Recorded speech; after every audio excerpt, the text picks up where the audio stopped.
Welcome to Malaysia.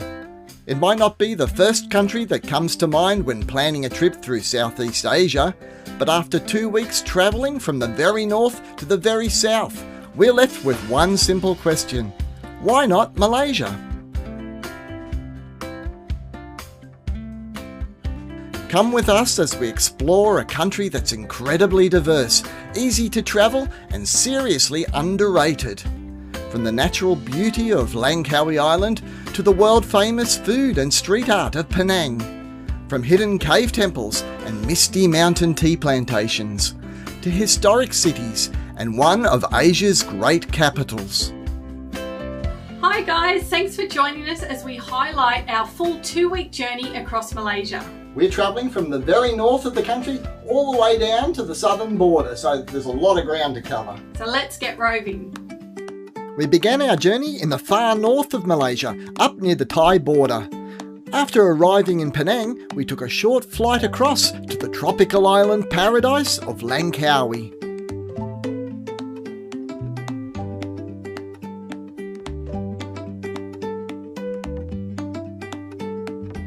So we've arrived in Langkawi. That was the quickest flight I've ever been on. I think it was 15 minutes. We timed it from the minute we sort of took off to the minute we landed. So I don't think it gets much quicker than that, but let's go and explore Langkawi.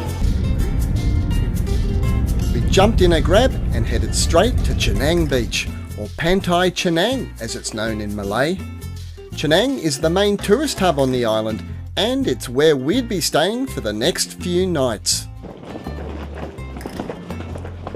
The air conditioning's on and it's so cool in here. And it's a little tree house. How cute is this? It is beautiful. A lovely comfortable bed. Isn't it cute? It's even got a love heart. Did you see that? Isn't it gorgeous?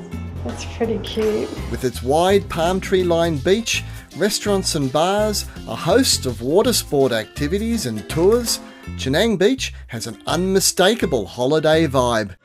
We've come to the beach at Chenang Beach here, later in the afternoon. It's about 6 o'clock in the evening now. And things have really started to liven up now that the sun's gone down and it's starting to cool down a little bit. We've got some Transformers singing and dancing here in the square. Lots of markets, food, bits and pieces. So we're going to check that out before we go and have something to eat.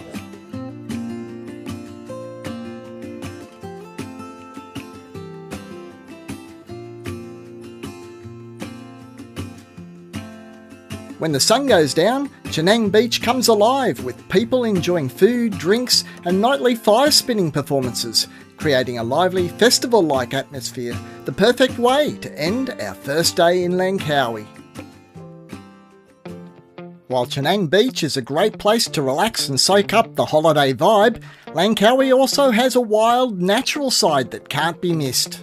Good morning, we've come up to the northern part of Langkawi today and we're doing a tour. Yeah, that's right. Up on the northern part, they've got a UNESCO World Heritage Site, hundreds of millions of years old. So we're going to do a boat tour up here today, maybe see some wildlife and travel through the mangroves. So exciting, it's beautiful weather. It is, it's magic days.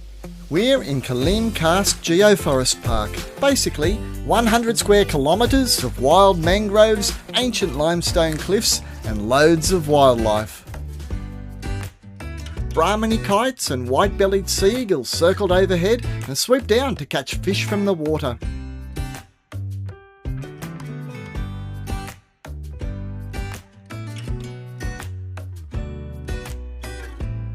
As we slowly motored through the mangroves, our guide explained the important role they play in the local ecosystem. Along the banks, cheeky monkeys played on the muddy shoreline, while families of bats slept high in the crevices of caves as we drifted through.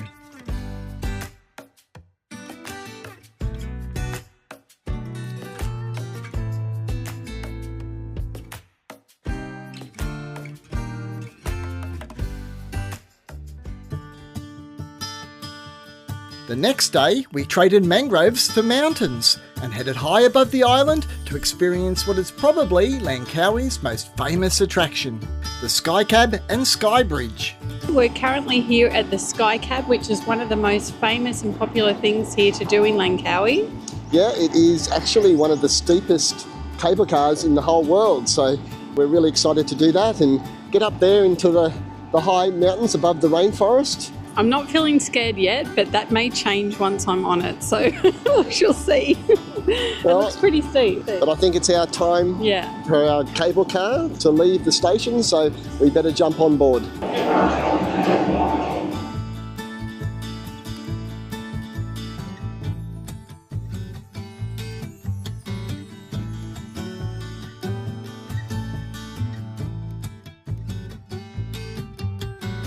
That's pretty steep, isn't it? Look how steep that is. It's crazy. But it's fantastic view from up here. Absolutely incredible. Look at that.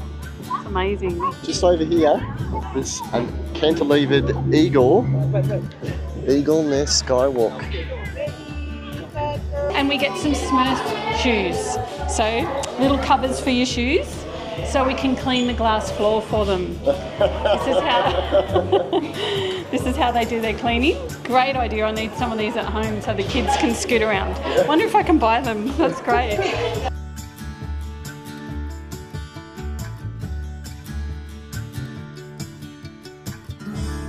I think we might get on the next cable car and head over to the next viewpoint. Sounds good. So these are the oldest rock formations in Southeast Asia. Wow. 550 million years old. It's incredible. Looks like a bit of Avatar land over there with all the mountains rising out of the... It does. It does. The Langkawi Sky Bridge is a 125-metre curved pedestrian suspension bridge, one of the longest of its kind in the world, suspended high above the rainforest with incredible views. We're at the bridge now. I feel like I'm having head spins because it's moving a little bit, and I wasn't sure if it was me or it was the bridge, but I think it's the bridge that's moving. But it's a massive suspension bridge. It is.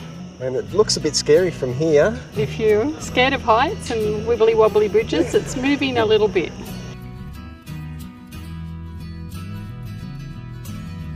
Alright, here we go. Back down the cable car, over the drop. Whoa! There's a little, they call it an Oriental village down at the base of the cable car. So we're going to go down there, and there wasn't anybody there this morning apart from a few otters in the little lake. Yeah, they were really cute. I was pleasantly surprised. I heard a little squeak, squeak, squeak, and I looked in the water and there's cute little otters playing. It says 3D art gallery as well. Yeah. I'm looking forward to seeing that because I think that'll be a bit of fun, and I think it's air conditioned, which will be, well, I'm hoping anyway.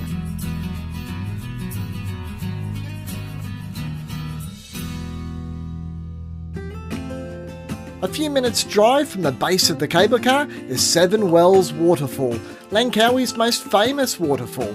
And after a day exploring in the Malaysian heat, a refreshing dip in the mountain stream was the perfect way to cap off our time on the island. Just a quick pause. We hope you're enjoying the journey so far and would love to have you along for the next adventure. Just hit that subscribe button, or if you're watching on TV, just scan the QR code on the screen using your phone. It only takes a few seconds, but it really helps us to bring you more travel guides just like this. We'll pop the QR code back up at the end of the video, but for now, let's get back to exploring Malaysia. After 3 fun-filled days in Langkawi, we hopped back on a plane for the quick flight to Penang, an island packed full of colonial history, natural beauty and amazing local food. And you can't get much more colonial than the George, our beautiful heritage hotel in the heart of Georgetown, Penang's UNESCO-listed Old Town. So here's our lovely looking bed. This looks nice. Oh, this is interesting. We get free snacks. It says poo poo and there's a baby with a diaper on it. I think they're for you, Chris. Yeah, there we go. Ta-da! That's lovely. That looks nice. Nice little area. As it happened, we arrived on New Year's Eve, so naturally we went looking for a party and found one at the top of Penang's tallest building. We've come out tonight, it's New Year's Eve, and we've come out to see what's on in Penang for New Year's Eve. There's going to be fireworks off the top, which is like the highest building in Penang. We're going to the top. They have a New Year's Eve party, and they had a couple of tickets left where it includes drinks and fireworks and entertainment. So they've already started some of the entertainment. So we're going to go straight up and see what it's all about.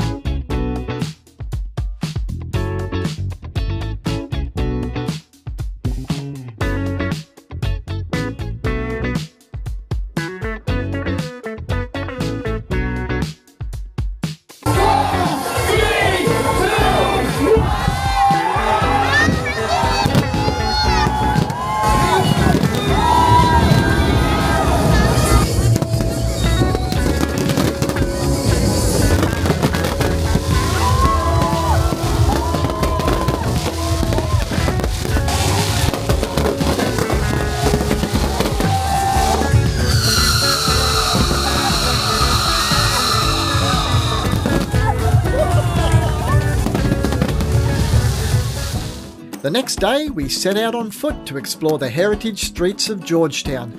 And while these streets are rich in history and character, they're also home to some of the best coffee shops we discovered anywhere in Malaysia. This is a special of the day. Mine's pistachio, and Chris has got a black sesame, and it's prepared at minus 86 degrees Celsius, and it's called a pistachio dirty, mind you. Let's try it. Oh yeah, that is good. Black sesame. Okay, it's not something I would normally have got, but it was recommended by the waiter, so. That's nice too. It's not that sickly sweet like a caramel coffee or something like that. Very easy to drink. Beautiful. Fully caffeinated, we hit the streets. If you love your history, you'll feel right at home in Georgetown. Georgetown was actually built by the British back in the 1780s to take advantage of the Malacca Strait being a trading hub between Southeast Asia and China and India. So it's a big melting pot of cultures and of religions. It's really cool, really, really cool. Such an interesting place to come. It's like stepping back in time.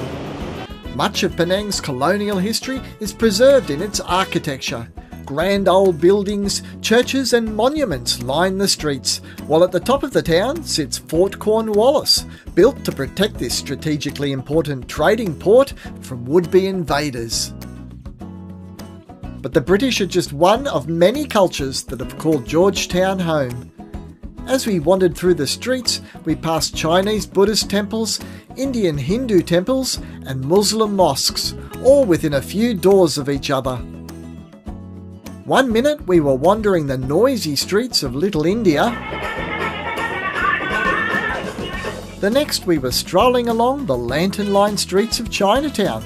But there's more to Chinatown than temples and lanterns, as we soon discovered. We're walking down Armenian Street at the moment. It is amazing, and there's lots of street art apparently here, so we're keeping our eyes peeled. But I can't, I'm trying not to go into the shops. There's so many little shops with lots of little things, and I want to go into all of them, but we don't have a lot of time. The street art of Penang has become legendary, and it's particularly concentrated around Armenian Street, where every lane seems to hide another surprise.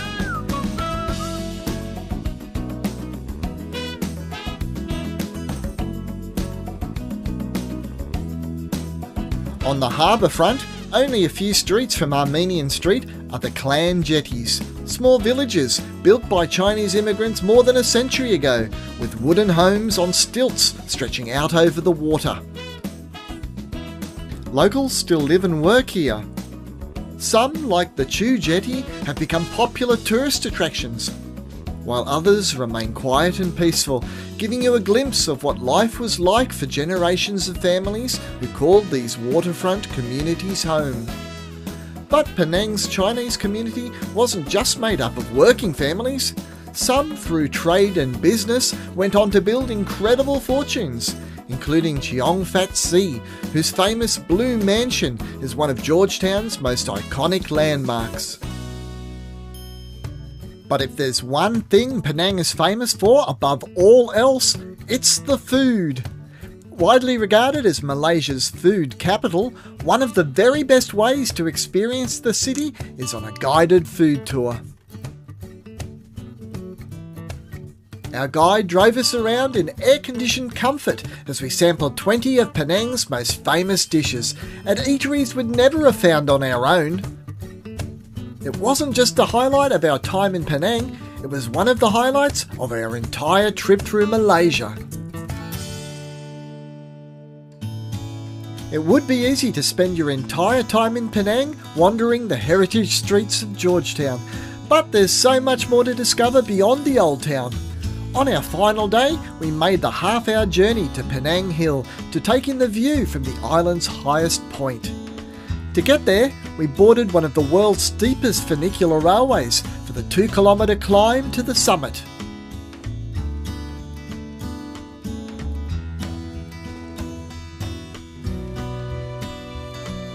Well, the clouds are down, so... Still reasonably clear. You can still get a good overall of the town down below, and the bridge, you can see the bridge, the big long Penang bridge there. It's not just the views that bring people up Penang Hill, it's also famous for its nature trails, especially the habitat, where you experience the rainforest from elevated walkways and canopy walks high above the trees. Oh, watch out for the monkeys above your head.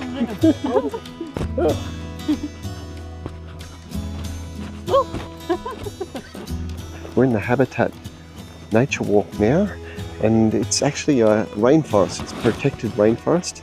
It's a pathway that was built back in the 1800s by the British. It offers a 1.6 kilometre walk through the rainforest. One of the highlights of the habitat is Langur Way, a 230 metre canopy bridge that lets you walk right through the rainforest treetops, 40 metres above the forest floor.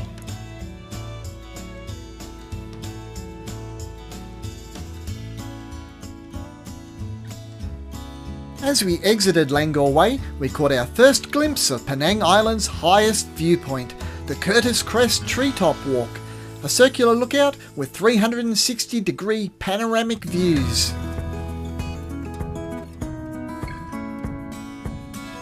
Been looking everywhere for some animals up here in the rainforest, and I think I finally spotted one. There it is. Go make a good girl.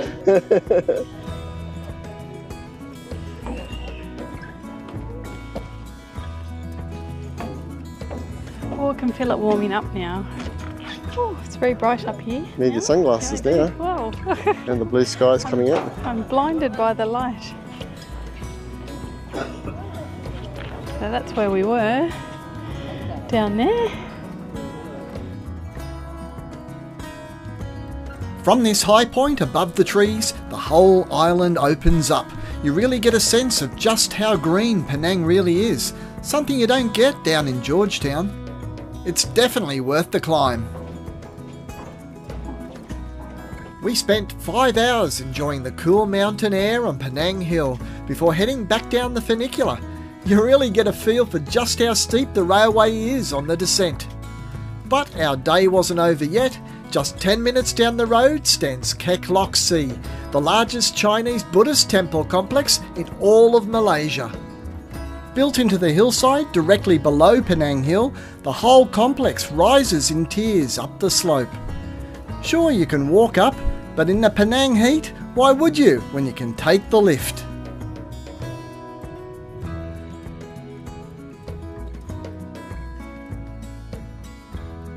The temple's lower levels are filled with beautiful prayer halls and pagodas, but it was what we found at the top that really blew us away.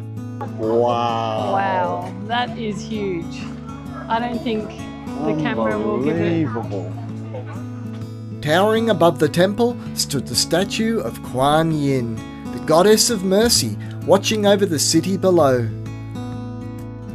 One of Penang's most iconic landmarks, it was only now, standing beneath her, that we truly grasped the scale of this 30-metre bronze figure.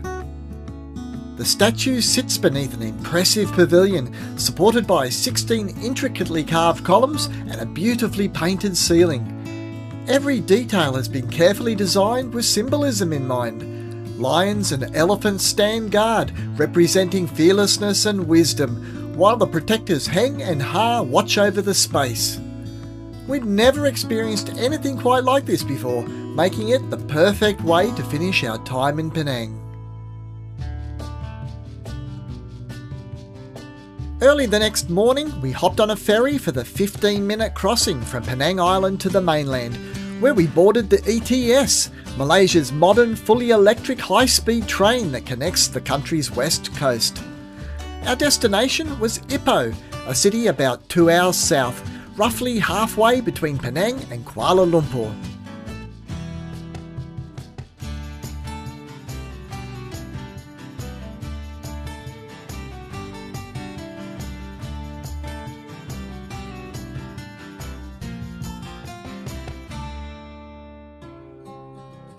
Arriving in Ipoh, we were greeted by this grand century-old colonial railway station. Its Edwardian arches, columns and domes have earned it the nickname, the Taj Mahal of Ipoh. But it's just one of many impressive colonial buildings left behind from Ipoh's heyday in the late 19th century, when the city's booming tin mining industry made it one of the wealthiest places in British Malaya. Today, Ipoh is a relaxed destination known for its colonial charm, famous white coffee and spectacular cave temples. In fact, it was the cave temples that really drew us here. Ipoh is a bit different to the other towns and places that we've visited in Malaysia so far. It's surrounded by these steep limestone cliffs, and the locals here, they've built temples in the caves hidden within these cliffs, so we're going to go and check a few of those out this morning. It's 8:30 in the morning and we've come to Perak Tong Temple, north of Ipoh, and it looks like we're the only ones here so far.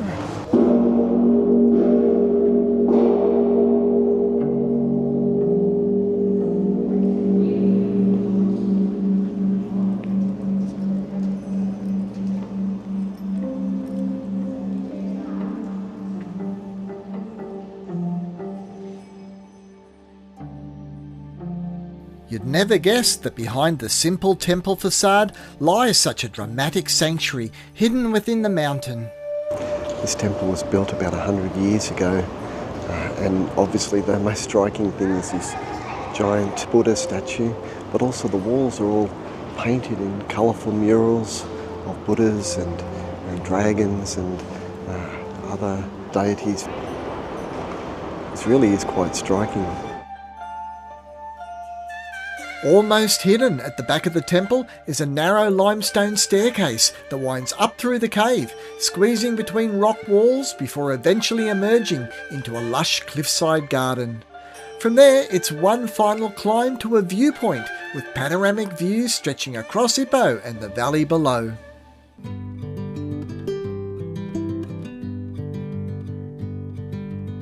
We're now at San Po Tong Temple, which is a bit of a tongue twister. Yeah, it's south now of Ipoh, but look at these gardens, these manicured gardens with bonsai type plants and carp ponds. And apparently they have tortoises here somewhere.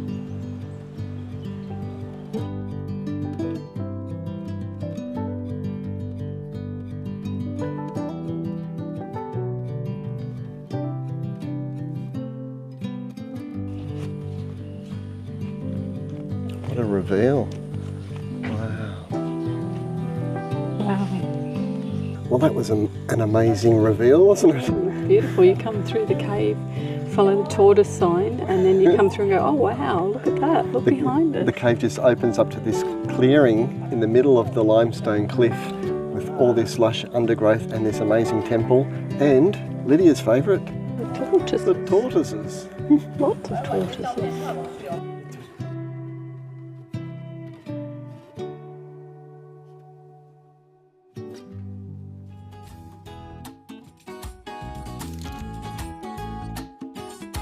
But there's more to Ipoh than its temples. Like Penang, Ipoh is known for its food. and it also has its own unique street art scene.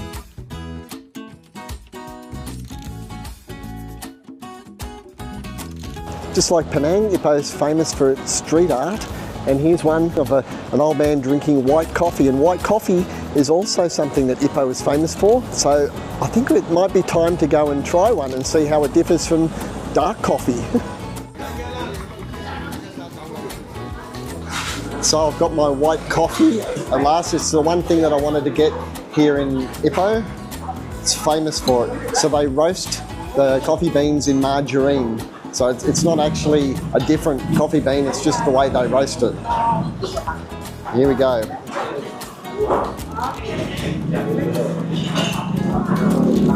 Oh, that is so smooth. I know it's margarine, but it is buttery, but it is really good. I could drink this every day. I'm going to have to learn how to make white coffee.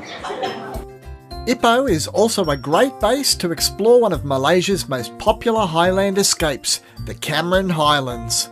And our day trip up into the mountains turned out to be one of our favourite days in Malaysia. So it's a twisty, windy road as we head up towards the Cameron Highlands. It's going to take about an hour and a half to get there. Thanks to its cool mountain climate and frequent rainfall, the Cameron Highlands provides the perfect conditions for growing fruit and vegetables, and, most famously, tea. On our visit, we stopped at two of the region's best known and most beautiful tea plantations, starting with Boh. Founded in 1929, Boh is Malaysia's oldest and largest tea company, so it felt only fitting to begin our visit with a cup of Malaysia's most iconic tea. Take a look outside at the view over the tea plantation.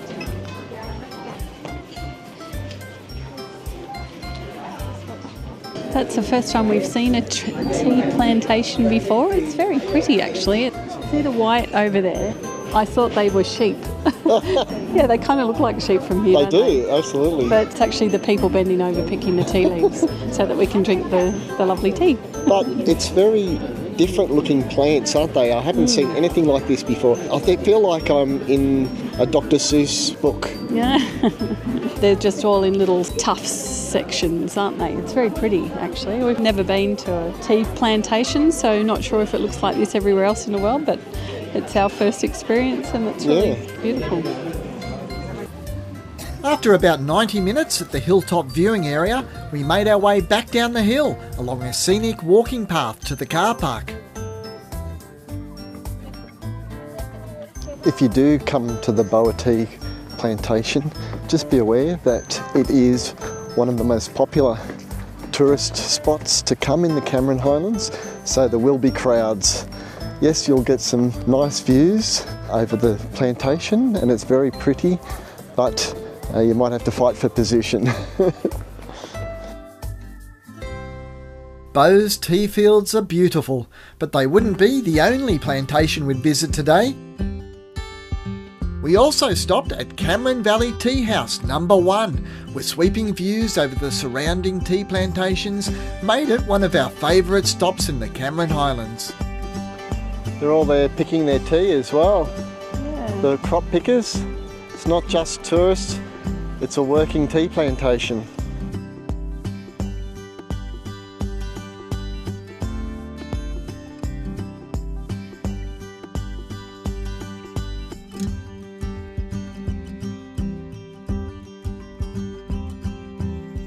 Well, that was worth the price of admission alone, just to come up here to the Cameron Highlands and get this great view of the tea plantations.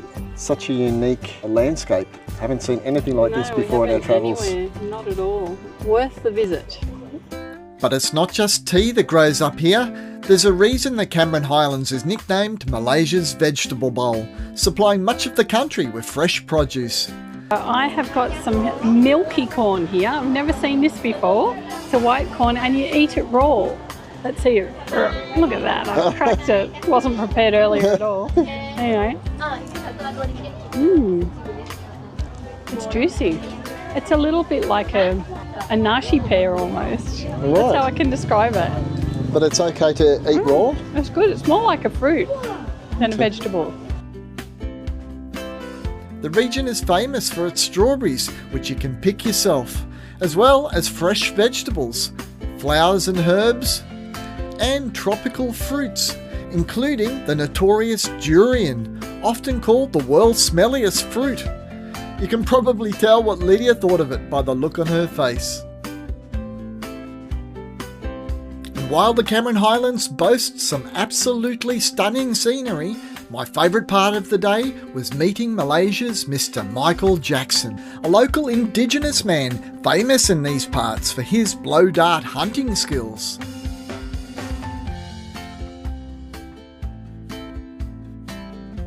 After Michael Jackson showed us how to fire the poison darts, he handed the blowpipe to me. Now, I'm not one to shy away from defending my wife from vicious plush toys, so I stepped up to the plate, and after a couple of near misses, I finally defeated the stuffed starfish. Hey, I got it. Thank you. Okay, abor. Thank you. There you go, I killed Squidward. It was actually Patrick. Well done. Thank you. Well Thank done. you very much. He can catch me an animal. Abor. Yeah. Abor means goodbye. After our day trip to the Cameron Highlands, we returned to Ipoh railway station and boarded the ETS for the journey south to Malaysia's capital, Kuala Lumpur.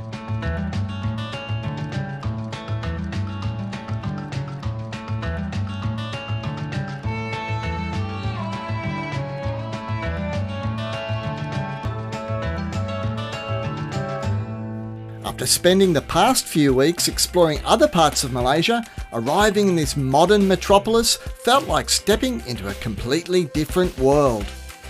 Gone were the colonial streets, tea plantations and island scenery, replaced by glittering skyscrapers, busy roads and luxury shopping malls.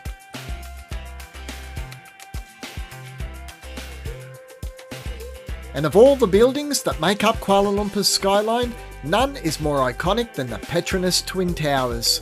They're not just a symbol of Kuala Lumpur, but of Malaysia itself. So of course, we had to go up.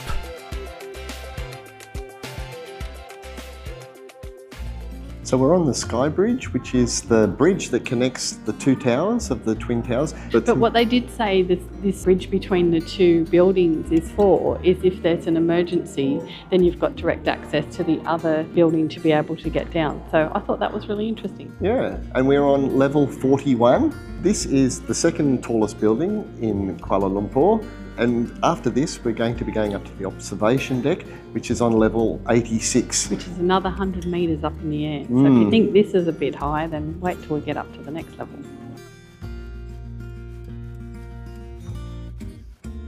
Well, we're now up on the 86th floor and we're 370 metres above the street level. So if you're scared of heights, this is pretty high. But it's good seeing the other tower Yeah. just straight out the window here, because I guess you're looking at up yourself normally. really, aren't you? You're looking at mirror of the Where tower you that are. we're in. Yeah, exactly. It's impressive from up this high. It gives you a good bird's eye view. And it's so clear. There's no heat haze or anything. At this time of the morning, it's a great time to come up here. We can see the Merdeka building right behind it, this big blue building. The Merdeka 118 is the only building in Kuala Lumpur taller than the Petronas Towers, and at 678 metres, it's currently the second tallest building in the world. You can spot it from almost anywhere in the city.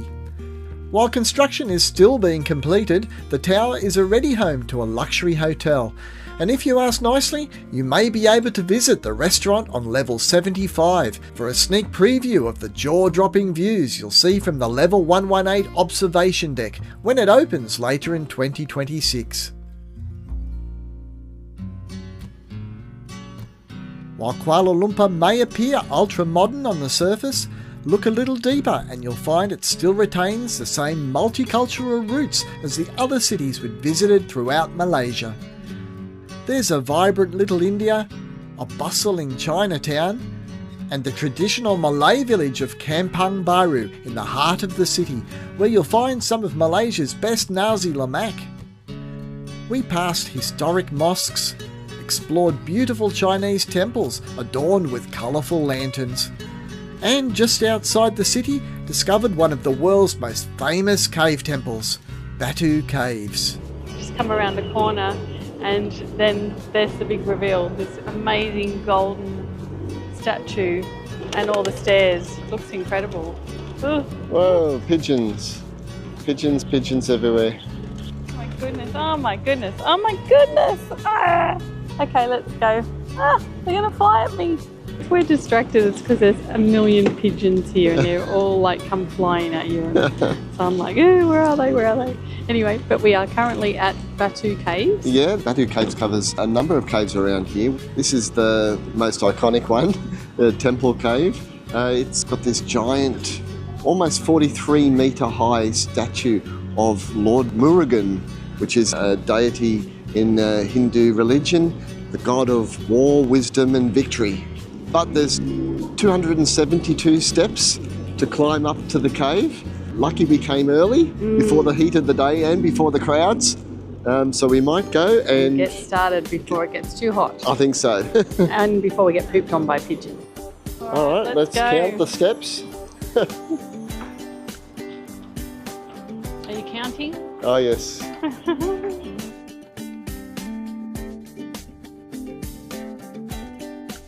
269, 270, 271, 272. We made it! Batu Caves is the most important Hindu shrine in Malaysia and one of the most significant Hindu pilgrimage sites outside of India. It's really spacious in here, isn't it? They could fit a lot of people, a lot of worshippers, I guess.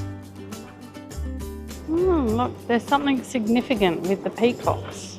I wonder what it is. Made it to my spiritual place. You don't have Lydia's to film that. spiritual animal is a peacock. Yeah. She's with her people. My bird friend. So I've just done a little bit of research. So in Hindu tradition, the peacock is the sacred mount of Lord Murugan, symbolising beauty, wisdom and the triumph over good and evil.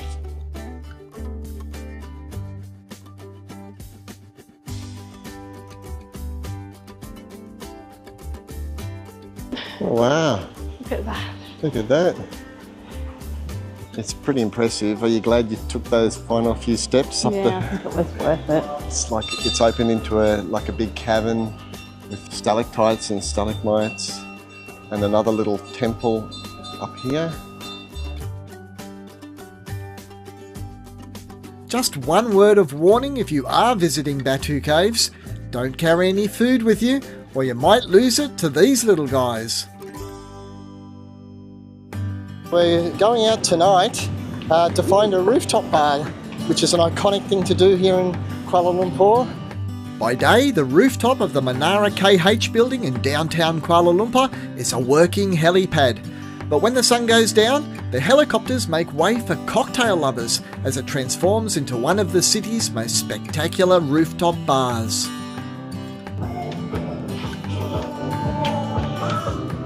Hello. How are you? Good too.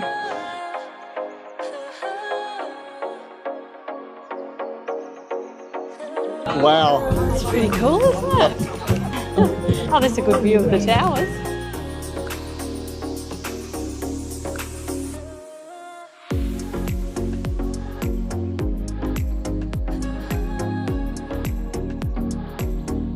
So if there's one thing you should do when you come to Kuala Lumpur, highly recommend coming up to the helipad bar and checking out this view, because you're surrounded by the Petronas Towers and all the major big buildings, and they're all starting to light up. So come here as the lights get turned on around 7:15, and you can have a drink, to sit up here and share a bottle of wine and see this is incredible. It's very unique. I've never done anything like this before.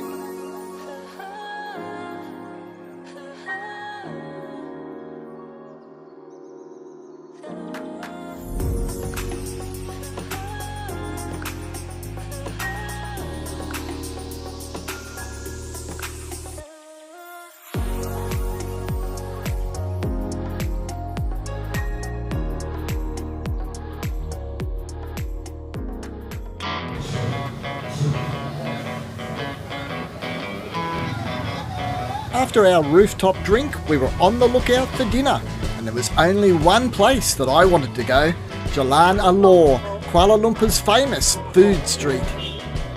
So you got coconut water? Did. Got to rehydrate after the dehydrate. After that bottle of wine? Yeah, I didn't have a bottle, I had half a bottle.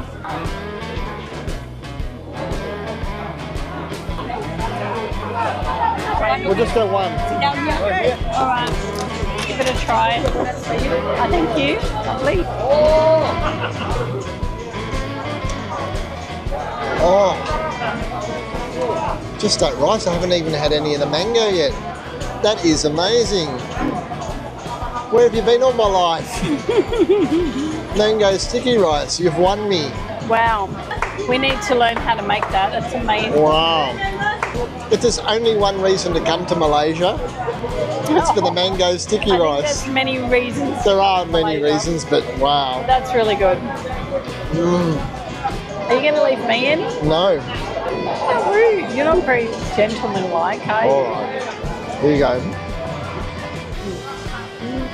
Good?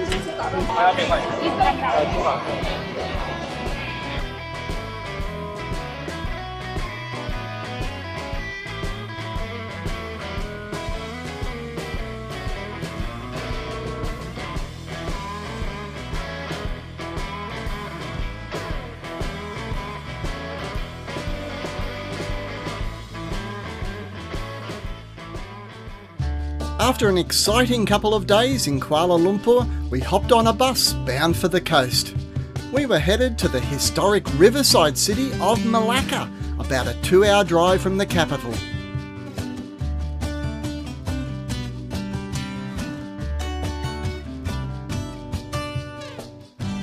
Before we knew it, we were pulling into Malacca's main bus terminal, and a short grab ride later, we'd arrived at what would become our favourite accommodation of the entire Malaysia trip, right in the heart of Old Town. Wait until you see this.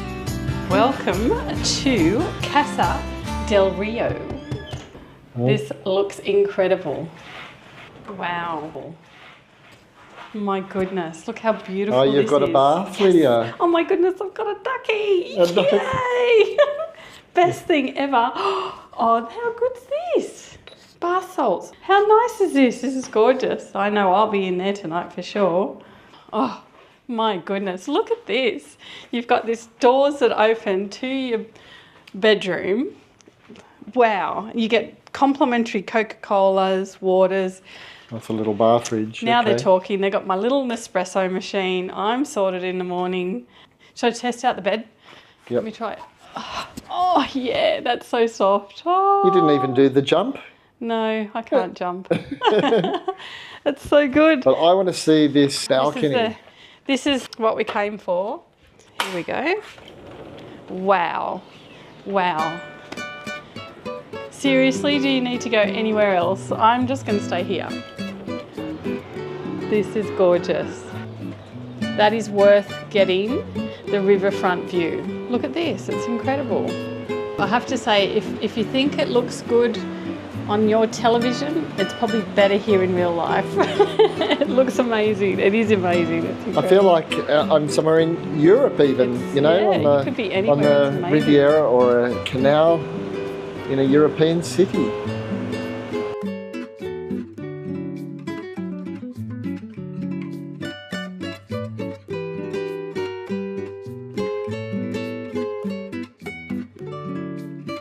If you think Malacca looks European, you're probably right. Over the centuries, this port city on the Strait of Malacca was ruled by several European powers, each wanting control of one of the world's busiest and most important trade routes. The Portuguese arrived first in 1511, invading Malacca by sea and transforming it into a fortified trading hub, complete with churches and imposing forts to protect their new prize. Around a century later, the Dutch seized control, leaving their mark on the city with landmarks like the iconic Dutch Square, better known today as Red Square for obvious reasons. The British followed in 1824 and remained until Malaysia gained independence in 1957.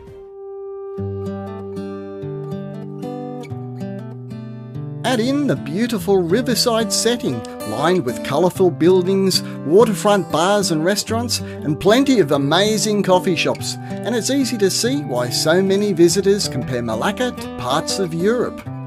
But Malacca also feels unmistakably Southeast Asian. As we explored, we passed vibrant Chinese temples filled with the scent of incense, and beautiful mosques, including one built over the water that appears to float at high tide. We wandered streets lined with red lanterns and heritage shophouses, and made our way through narrow laneways filled with colourful street art.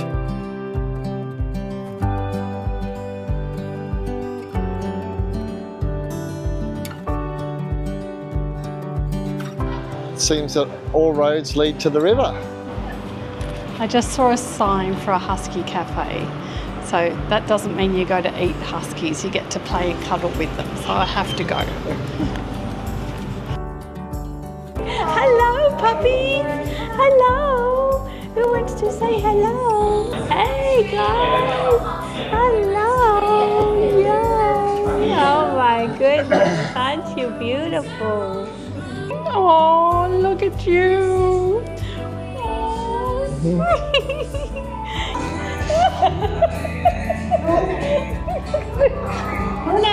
So if you're a dog lover, as we are, there's an amazing place called Ha Ha Husky here in Malacca.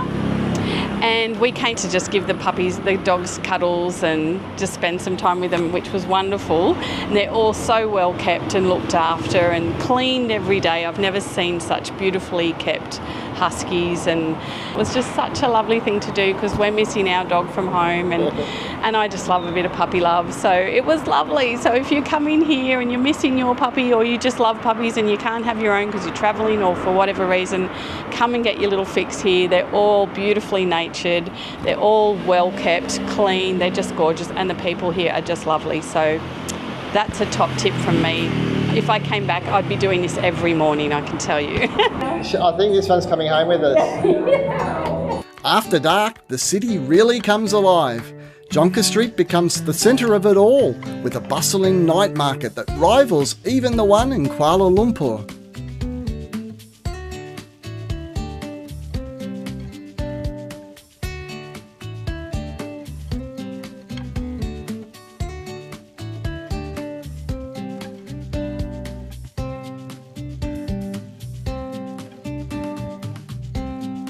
But even at night, the river takes centre stage as it transforms into the River of Lights, where water, bridges, buildings and even trees come alive with colour.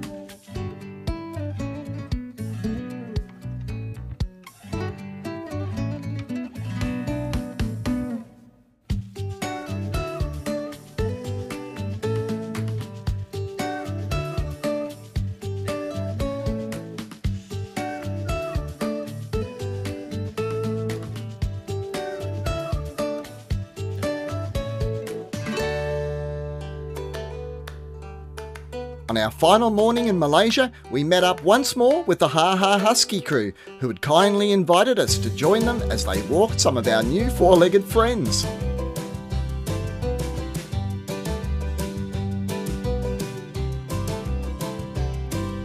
We then boarded a bus right outside our hotel for the final 4-hour journey south to the border, before crossing the Johor Strait into Singapore.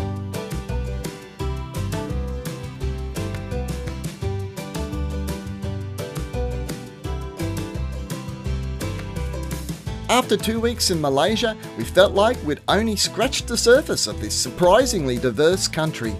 We'd visited unforgettable places, both natural and man-made, experienced amazing food, and met wonderful people along the way. The country is easy to travel around, it's affordable, and there's far more to see than most people realise. Now, if anyone asks us where they should visit in Southeast Asia, our answer will be simple. Why not Malaysia? Thanks for coming along on our Malaysian adventure. If you'd like to explore Malaysia in a bit more depth, we've got dedicated videos on every destination that we visited. And you can find our full Malaysian playlist right up here. We hope that you'll be coming roving again with us soon, but it's a bye for now. Bye for now.